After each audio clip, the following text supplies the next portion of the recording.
And what happens to me, and I think is happening to Job, this is the paradigmatic mind or P mind, is that P mind takes upon itself both the authority and the necessity of pretending that it's doing the thing that faith does. Hmm. So we try to use a narrative, we try to use a story, try to use a framework, we try to use lessons, right? We try to use Yeah. words to try to repair something that has in fact been lost.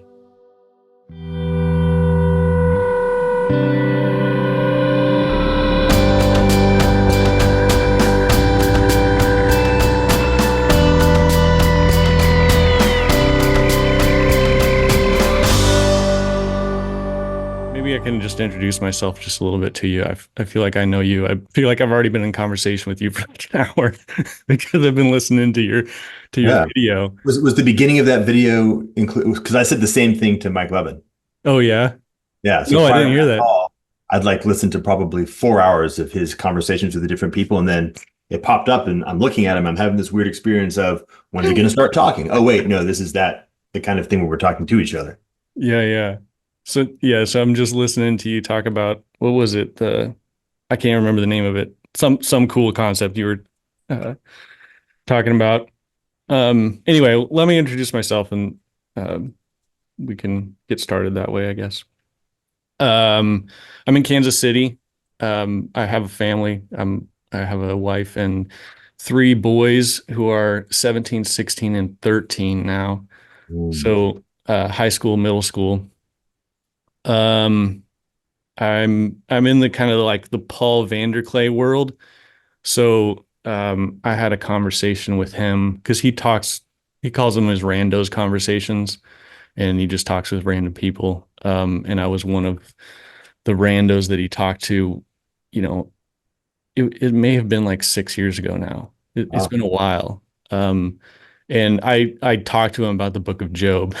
So so uh then I had a few other conversations with him, and then I got um kind of involved with Nate Heil and his crew. We kind of had it on a chat app called Voxer that we just talked every day on for years, especially during the pandemic. We we spent a lot of time talking just because there was nothing else to do.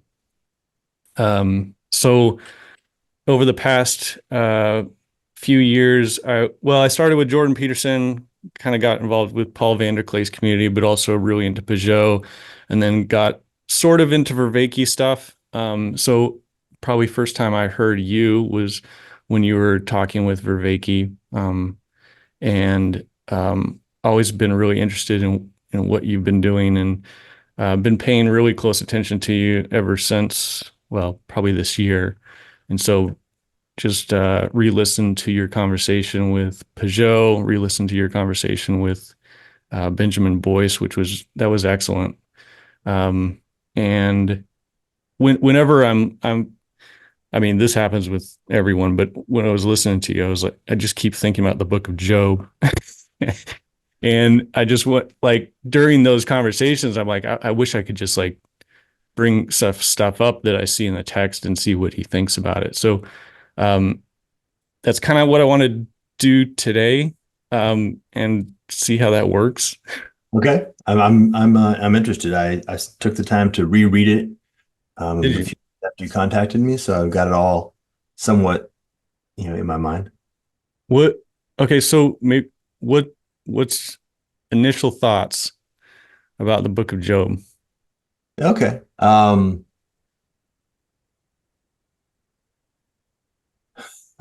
So first, one of my primary takeaways was, okay, this seems overwrought, meaning the basic point of each passage could be made in 2 or 3 lines, and all the rest felt like what's happening here, like it's filler, and it's boring, meaning I'm actually getting tired trying to read it, and I'm getting frustrated because I'm wanting to read the whole thing. So now I'm having to go through. Now, what do I do? Do I just try to get the gist of each one and kind of do a surface level read, which I think at the end of the day I actually ended up doing.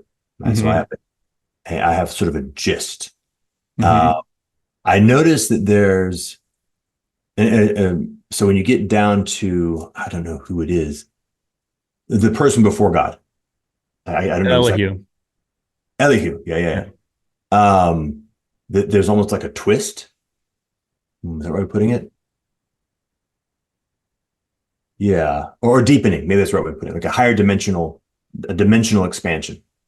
And stuff is going on there, which, frankly, I'm noticing. Okay, there's stuff going on there that I don't get, which somewhat self-referentially is a little bit of the point, or maybe even a lot bit of the point. You know, the core takeaway that I have is frankly no more interesting than I think a second year college student would have upon reading it, which is God is a lot bigger than us. Our proper posture is trust and obedience. The rest is sort of above our pay grade. Okay. Um, and including all of the various narratives that people might put in that field. Like, so all the conversations of the Mhm. various friends of Job all fit in the category of all so much nonsense. Um, you think,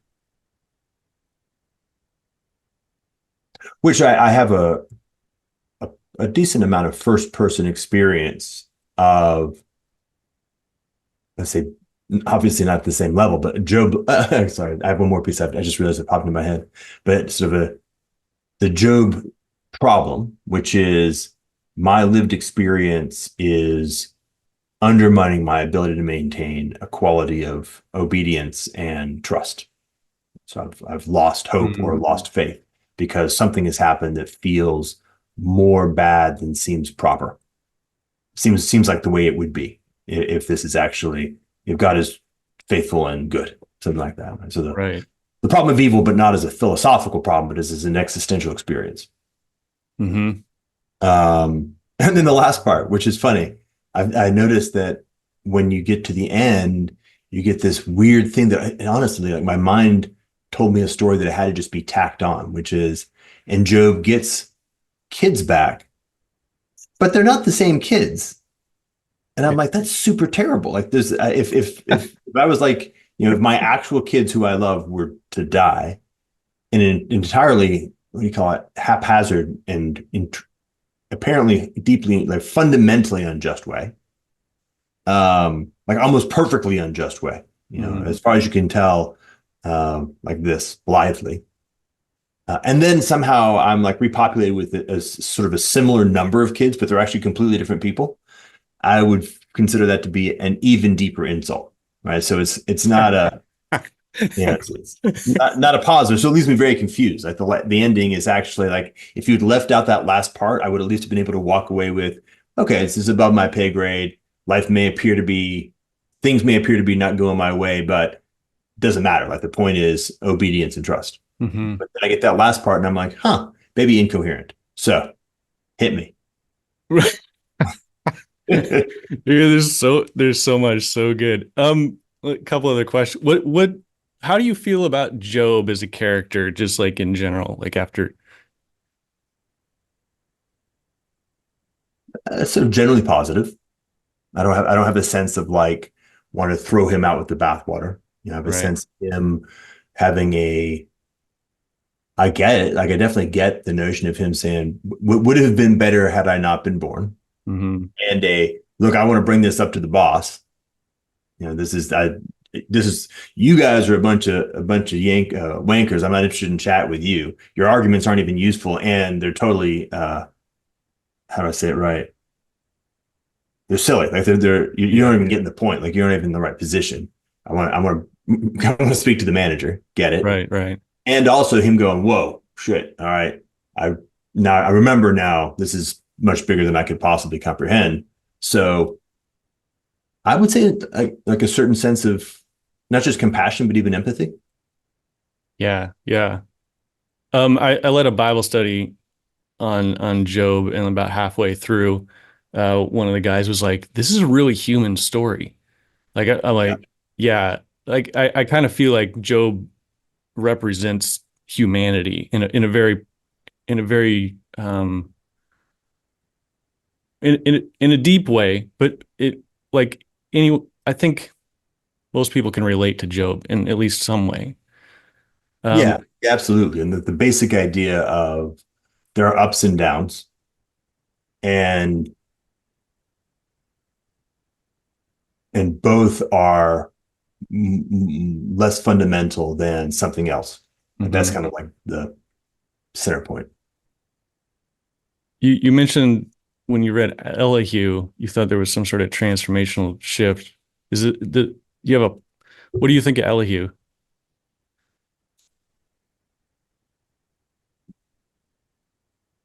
That's a difficult question to answer. So I said I couldn't even quite remember the character because I don't perceive Elihu as being a person, as being a human person. Hmm. I perceive Elihu as being somewhere in between, like an angel and a messenger of some sort, Hmm. and bringing something like a, what's the right way of saying this?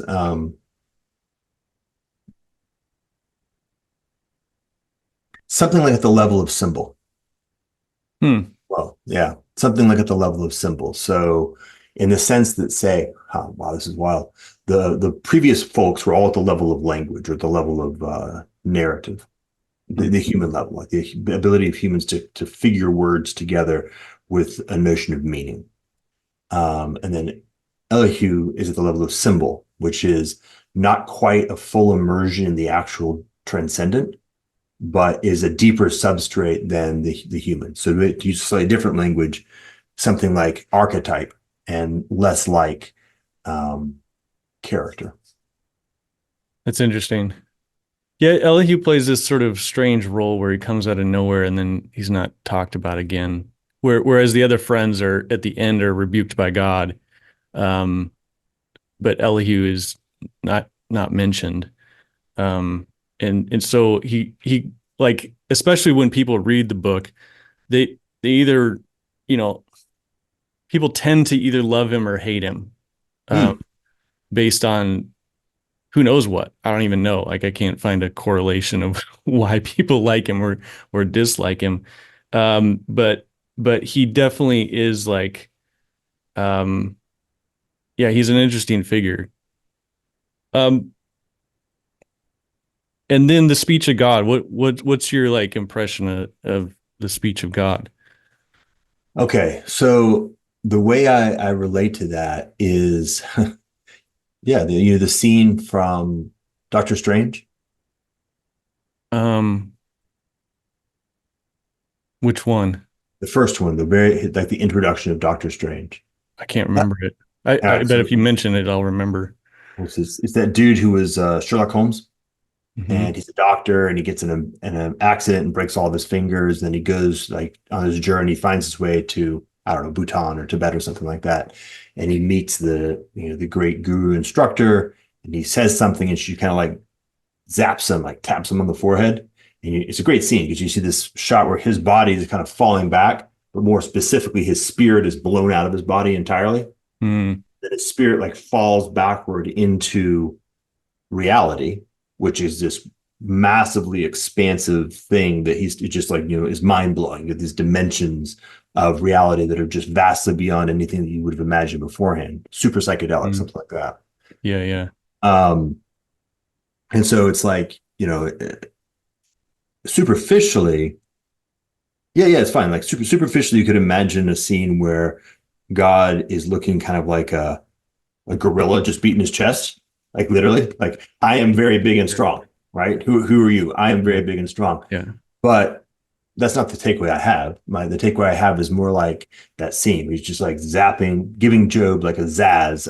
Here's a little vision of reality. Hmm. Um, of a little bit more of what's really going on in the nature of reality. Hmm.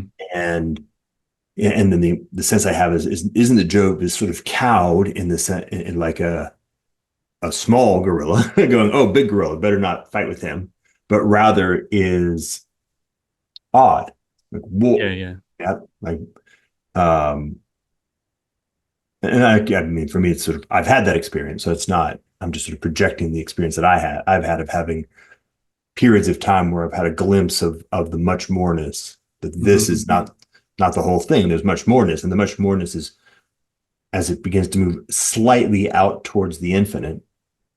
You get a little peak of what it would feel like to move into the infinite, which you can't possibly have a peak towards, right? That's Yeah. the key point.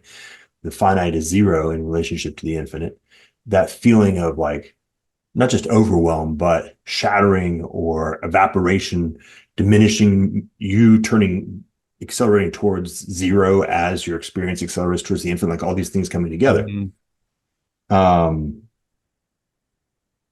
which also sort of, how do you say it right? It's interesting because it's what you want to avoid is you want to avoid a finite comparison, Like how? like big and small, like a Oh. 1,000 pound gorilla and 100 pound gorilla, Mm-hmm. or yeah, I know, like I lost my job and my truck broke, but in comparison to the Holocaust, that's not that bad, right? Mm-hmm. That's big versus small, Right. you Right. know, which you can, I mean, you can do and it's helpful, but the point is that that's actually not even of the same quality. What we're talking about is something of the domain of the finite and the infinite, which is not the same kind of comparison. And yeah, Yeah, well, I think that's right. I mean, it kind of goes to the saying, was it the awe of God is the beginning of wisdom, or the fear of the Lord is the beginning of wisdom. the fear of the I Lord, think yeah, that's what you're describing. that's what I'm describing Yeah. exactly.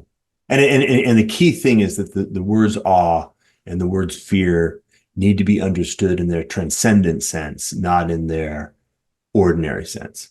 It's not that you are afraid of the lightning or like you're afraid of the sound of a gunshot.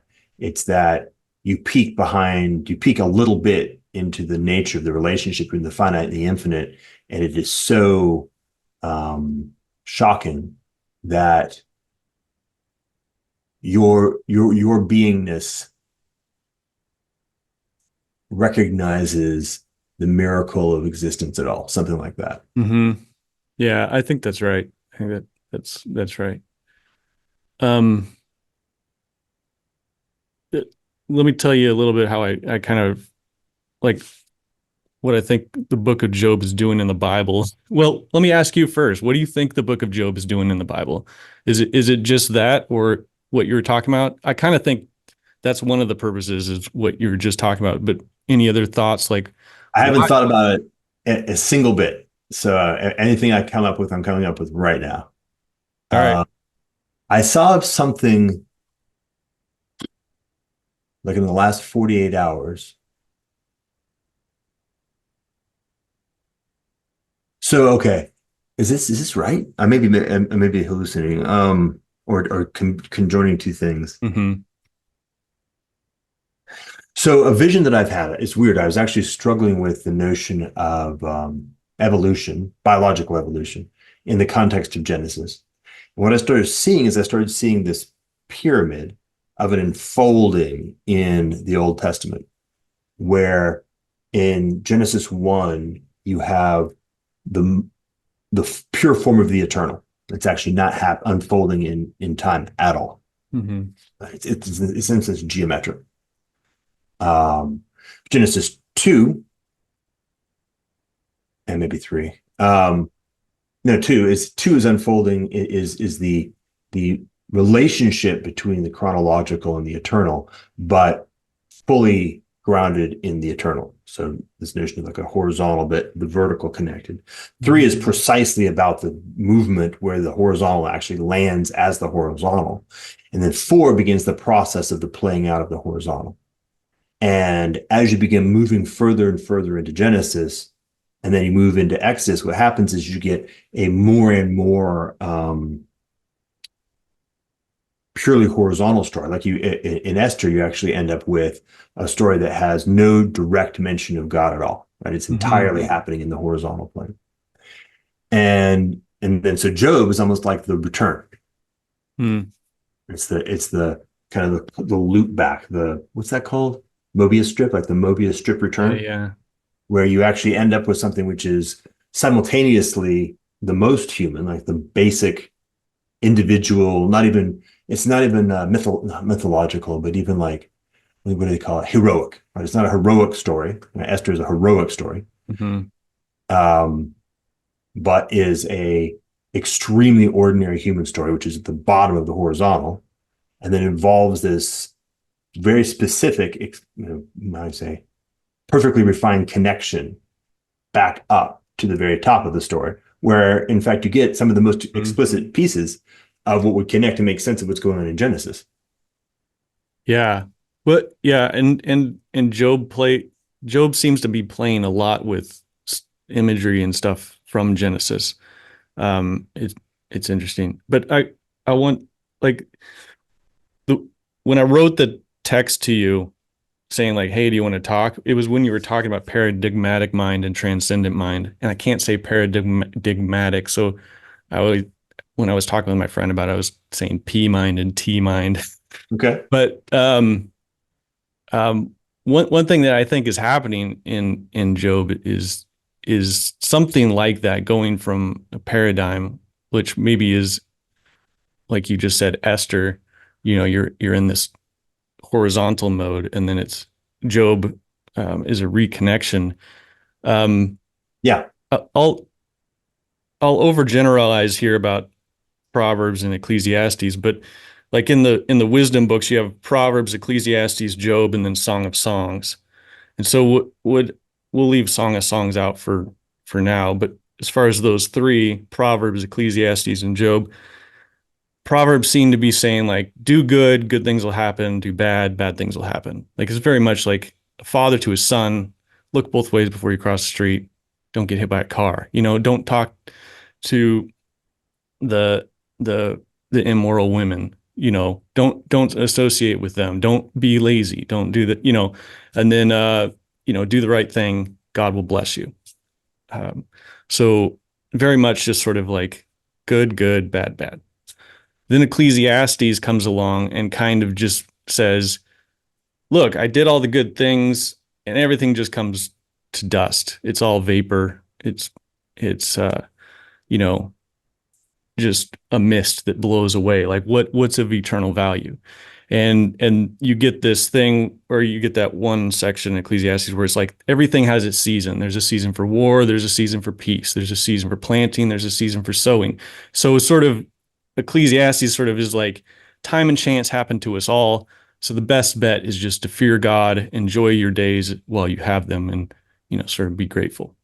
So you have these two sort of wisdom books, and then in both of them you sort of get a conclusion saying like the awe of God is the beginning of wisdom, the fear of the Lord is the beginning of wisdom. You get that in both of them.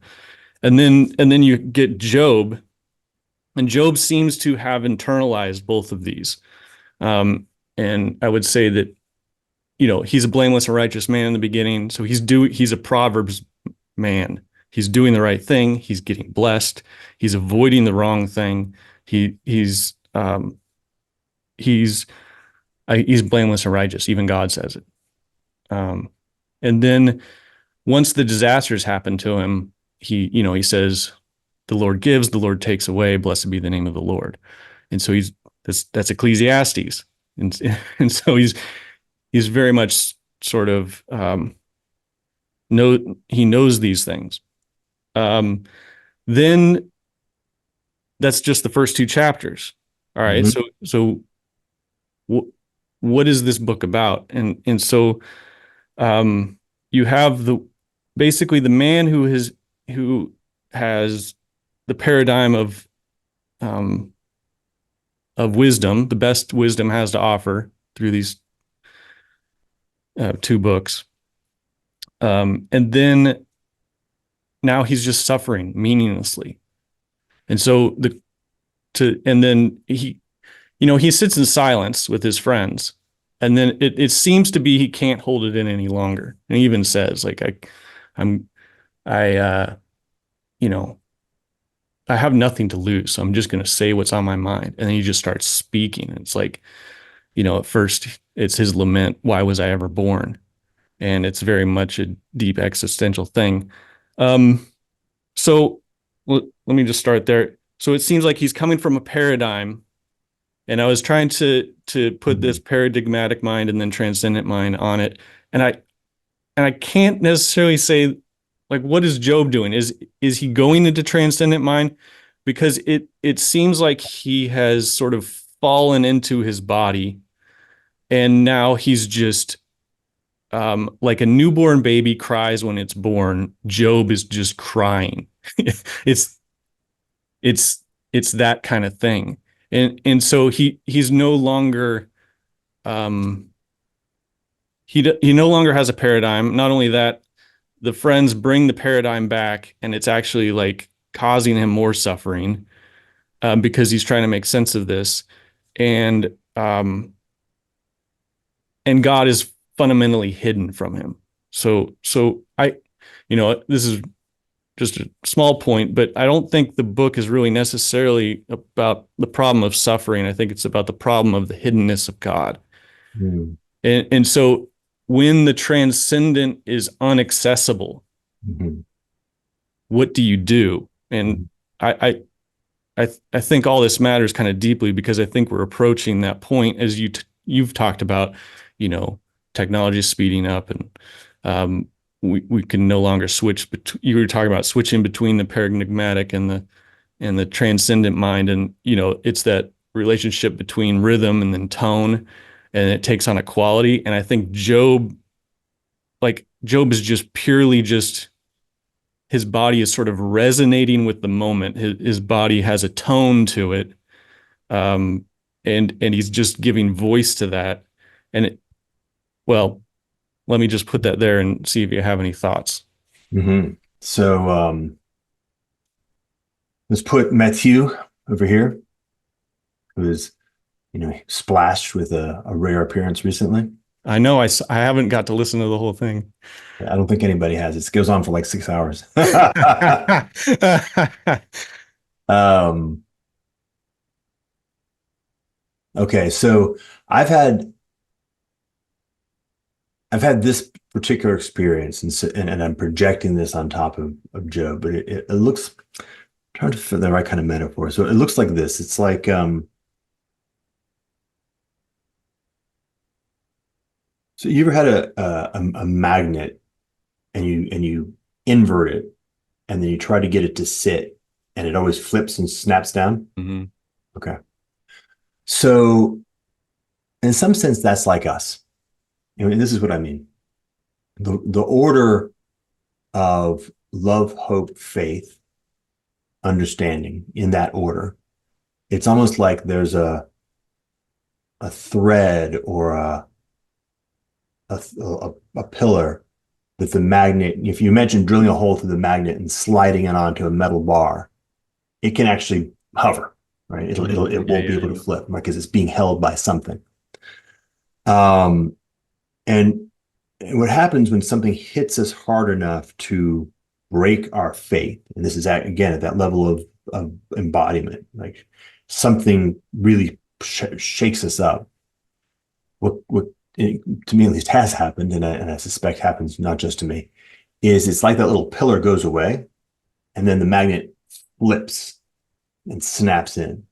And what happens to me, and I think is happening to Job, this is the paradigmatic mind or P mind, is that P mind takes upon itself both the authority and the necessity of pretending that it's doing the thing that faith does.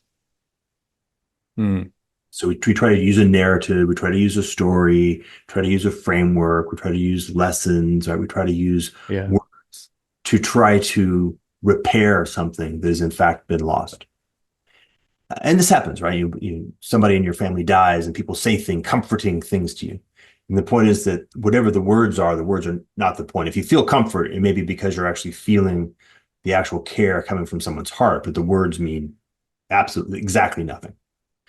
And if they're endeavoring to like argue you back in, and this happens in your own mind, like if you lose faith and you try to theologically argue yourself back into faith, you ought to get angry because that's actually, it won't work. The whole point is that it won't work. It's in the wrong order. Like it's like the smaller trying to actually produce the larger. It can't do it.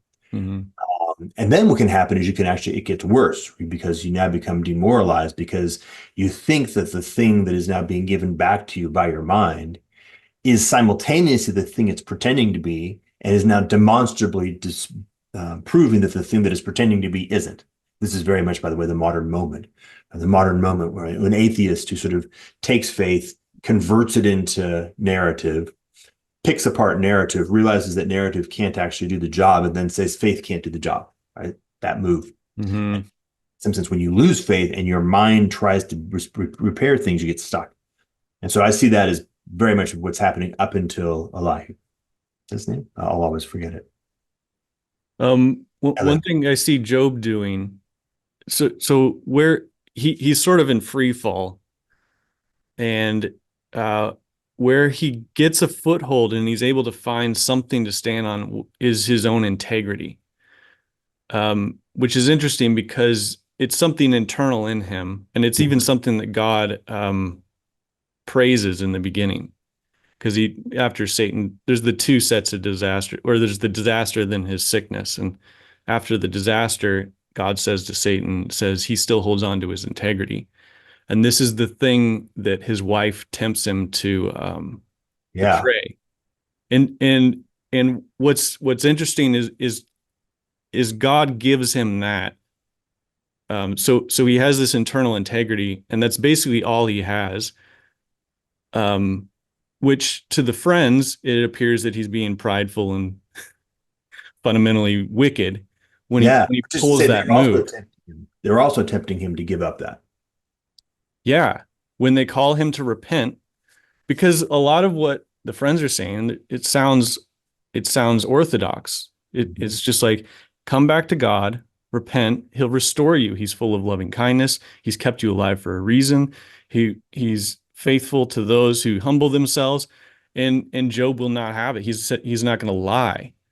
Um, if he lied, he would return to the paradigm and he Mhm. would return into favor with his friends, but he would have to lie to get there. So he's like, I'm not going to do that. I'm going to, and it's not even like Job is speaking. He's definitely not speaking like a objective truth, but he's saying things as clearly as they are from his vantage point, Right. He's as speaking with honestly as integrity. possible. He's speaking with integrity. Right. And so because of this, like it seems like well, it doesn't just seem, God values Job's integrity so much that he allows Job to sort of build his case on that.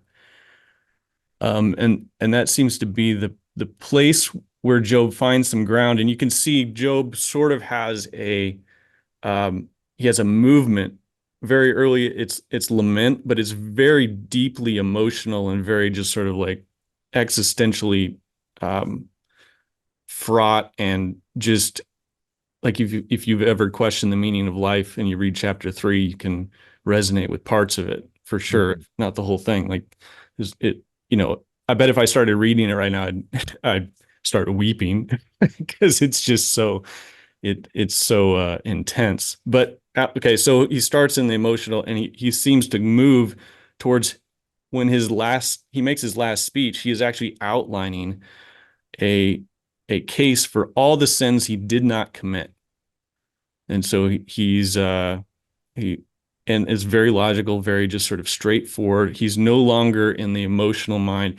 He's sort of made his case on his integrity, and he's going to outline it. And he's basically I imagine if someone heard it, that that would, be able to accuse him, they would, but no one does. That it like I'm assuming just the that Job isn't lying there, and he isn't prideful, that he's actually telling the truth.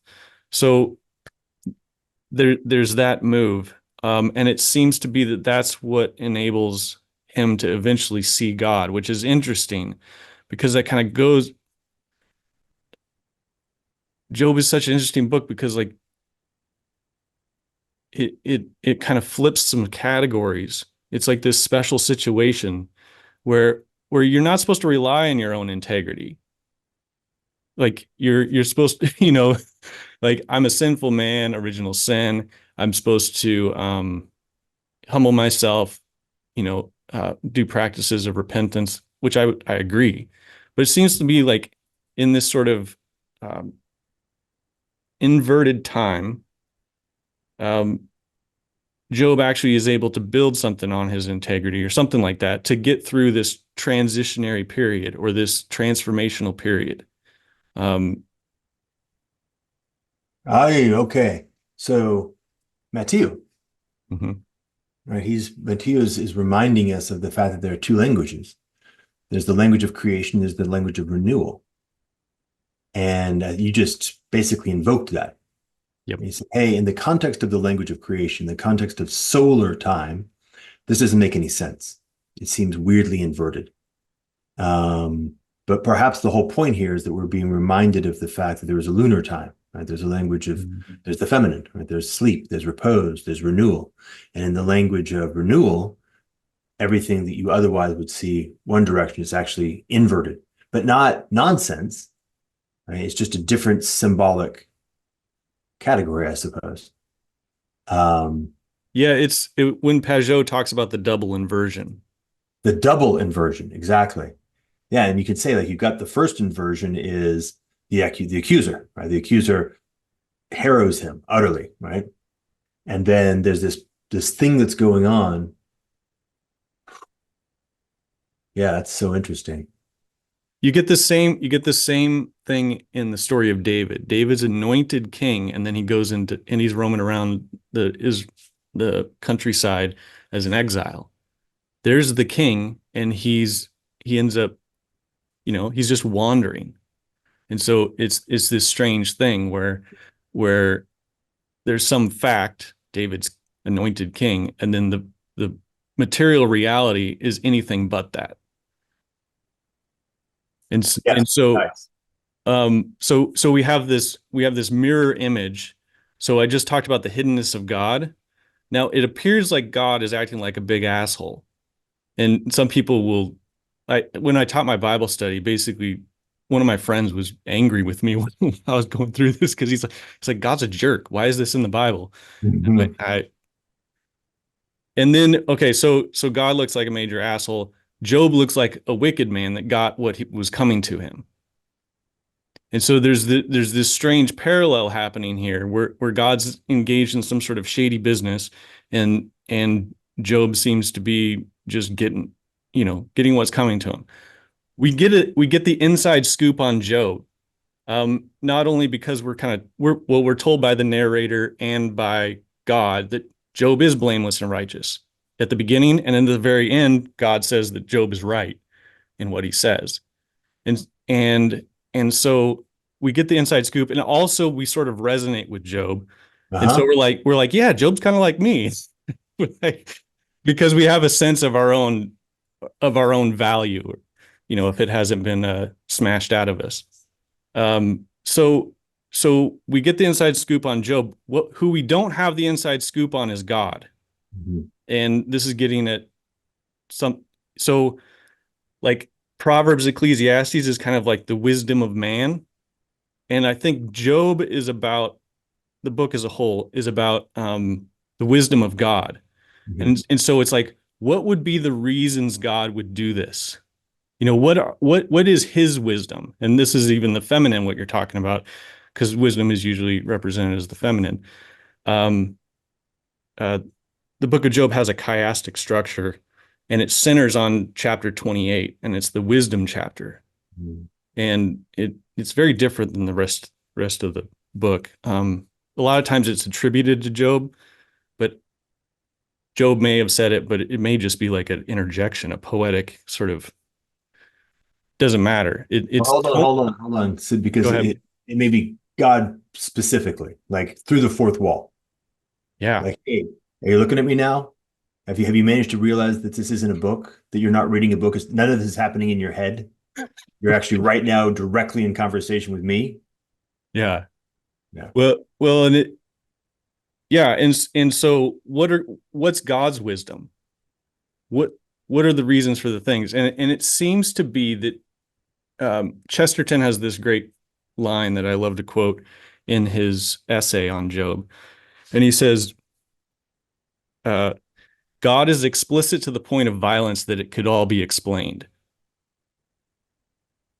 So what he's saying there is that there's no way to explain it. Sometimes we think that there Uh-huh. is there Yeah. is an explanation that God's withholding from us, or there is an explanation, but we're kind of just too dumb to understand it. So he's got to be like, "Hey, you can't get it."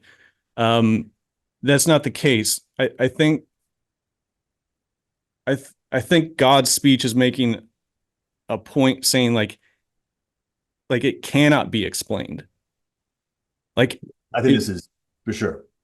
Yeah, and so what we get is so when you're asking the question, what is the wisdom of God? How do we understand the wisdom of God?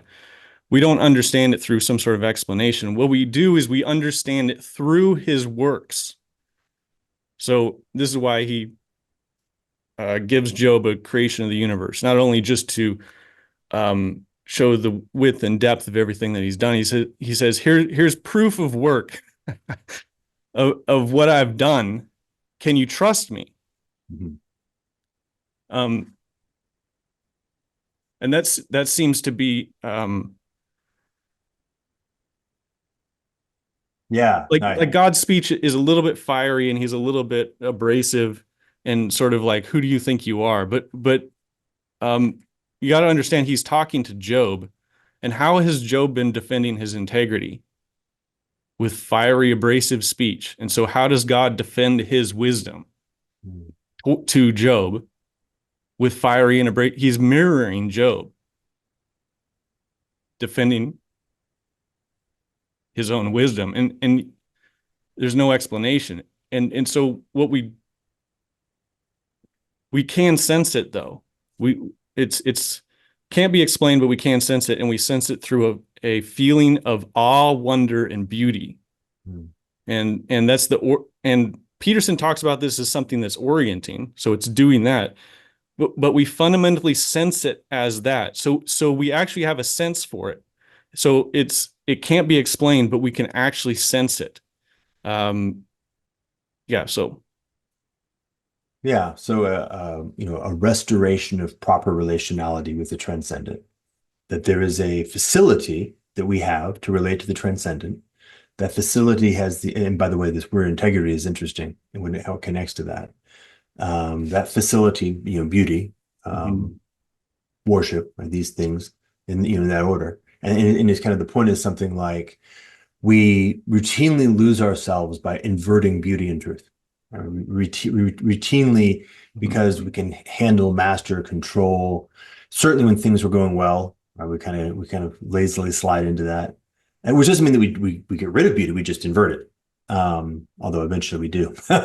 Eventually, we degrade it all the way into ugliness, and try to call it beauty, and then that is kind of pointing at the degree to which we've actually not told the truth. Mhm. But this notion of a restoration of that, like to just hammer your truth function, your paradigmatic mind, until your paradigmatic mind just breaks, right? And it breaks open and and ultimately releases. It's kind of like a sighing or a coughing release of, oh, yeah, I could never actually hold this, but now I really can't help but recognize that fact, which Mhm. doesn't mean you go to nothingness, right? It doesn't mean you go to helplessness. It actually means that an opportunity exists for beauty to reestablish herself as a orienting basis in relationship with the transcendent, right? And it's in some sense it can be very, very simple. Like we think now, like the conversations I've had with Karen, that the sensibility of the artist, and I hear, by the way, just to make sure it's kind of bracketed, I very much don't mean somebody whose job is artist, right? Who paints paintings.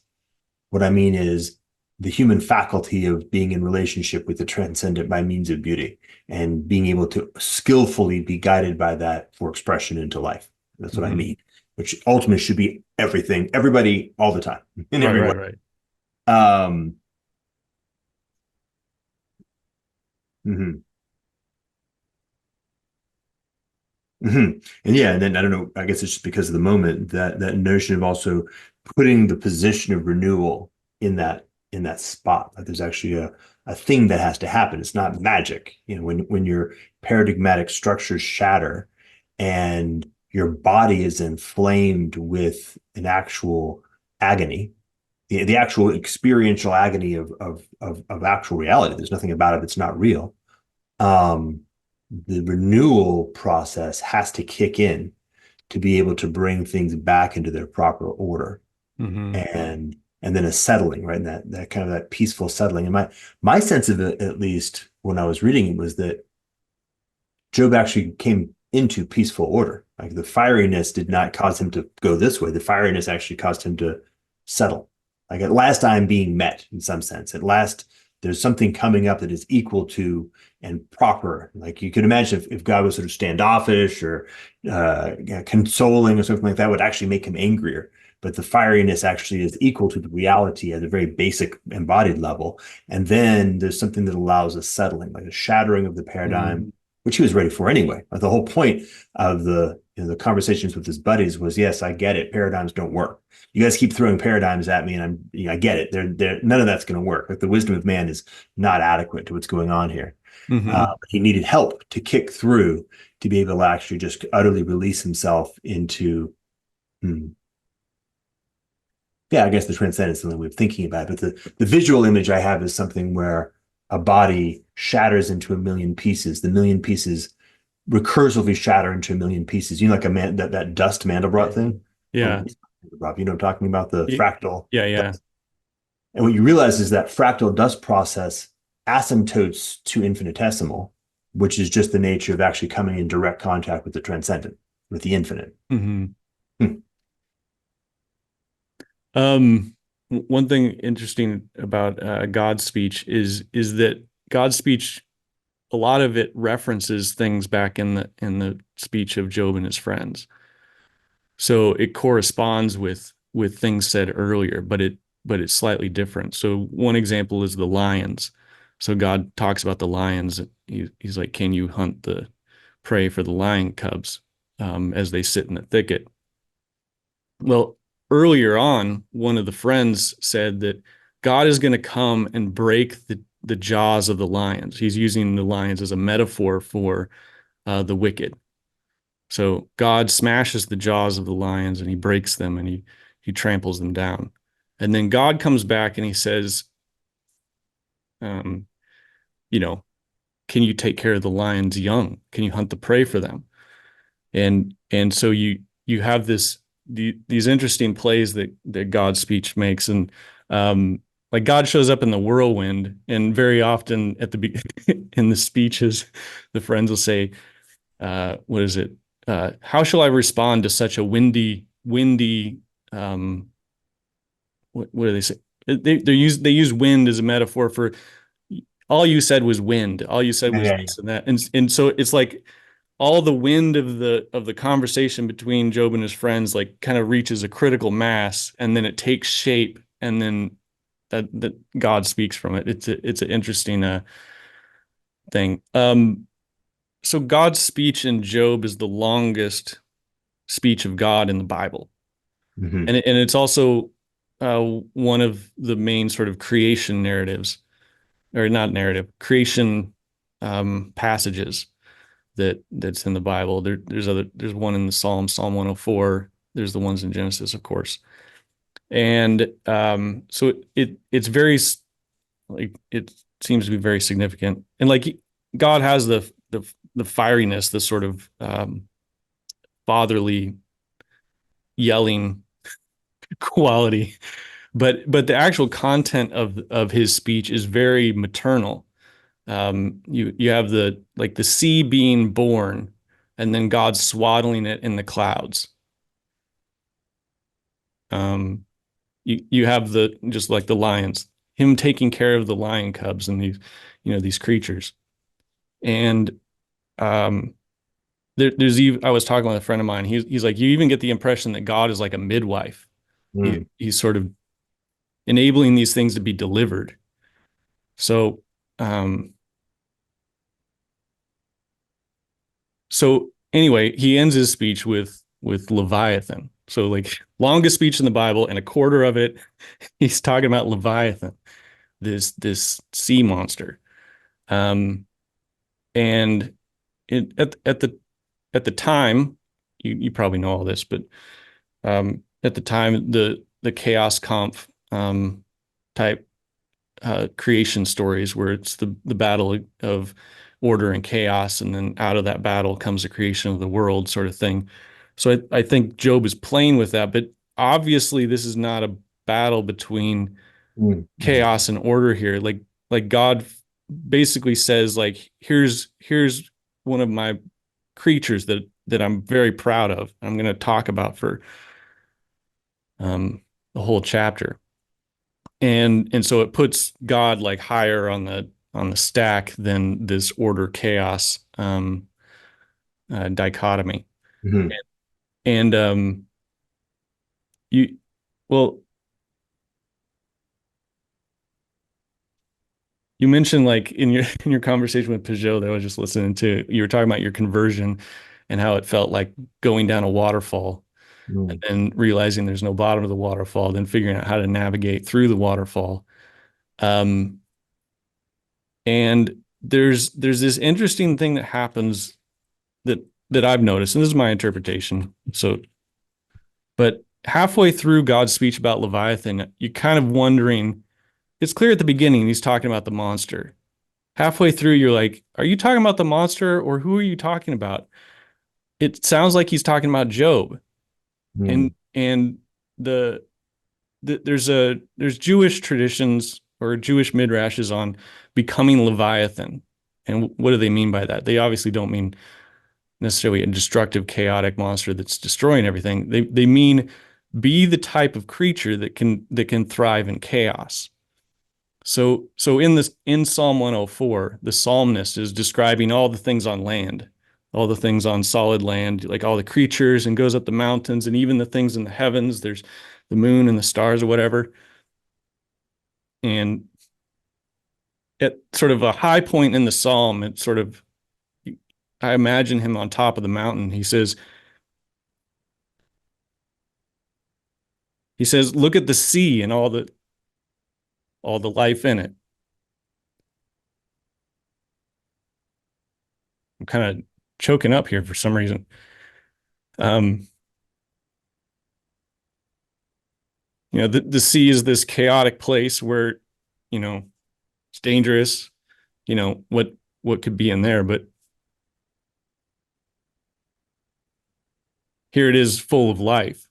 And then in that psalm it says, and God, you there are the ships that's sailing, and God, you put Leviathan in there to play in it. Mm. And it's a very profound image. Um, but so the the sea all of a sudden becomes a place where you could live if you're a Leviathan. And I think of Jesus walking on the water. There's a in Mark, there's an interesting callback to the book of Job where it says that he's walking on the water and he was about to pass them by. So the disciples are in the boat and it says Jesus is walking and he's about to pass them by, but they saw him and they called out. And in Job, he says, he passes by me and I see him not. Mm.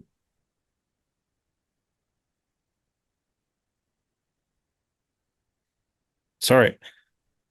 No, there's no reason to see sorry. My experience of it is that that is the sensation of truth moving more than you can handle at the moment. So it's the you're coming very close to the transcendent, and that's what it feels like in the body. Yeah. So anyway, I just wanted to bring that up and I because one of the things that puzzled me was why is God talking about Leviathan and that's something I've gotten out of it. Yeah, that's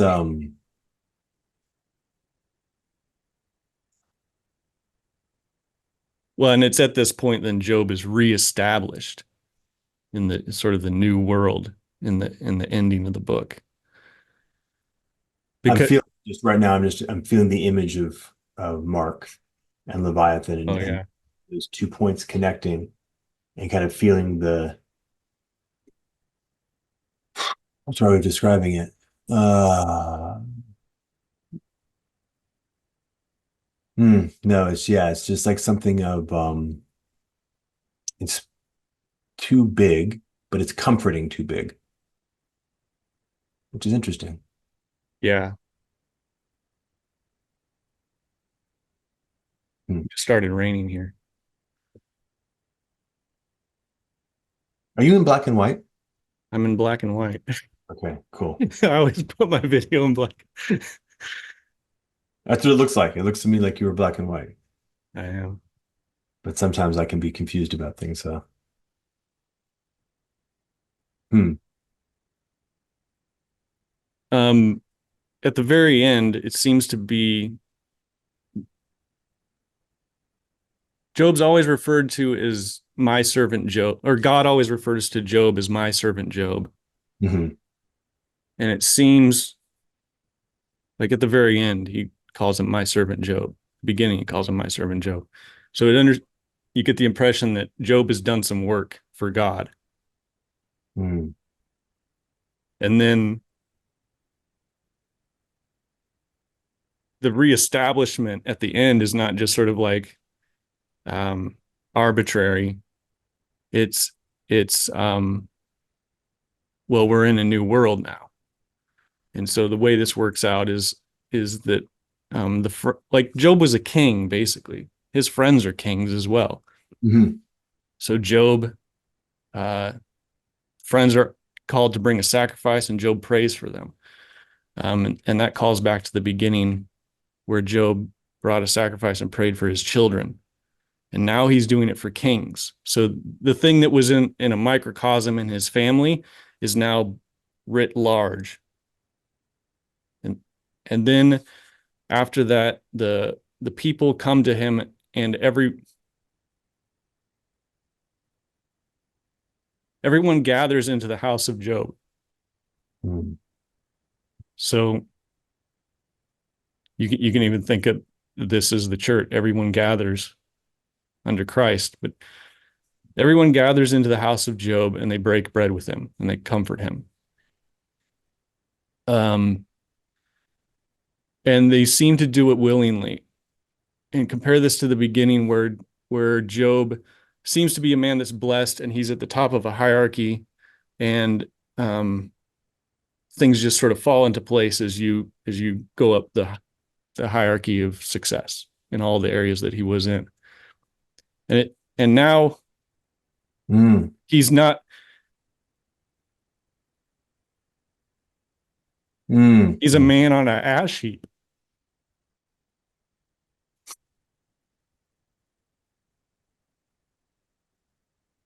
So everyone coming willingly to him is very profound, and gathering in his house.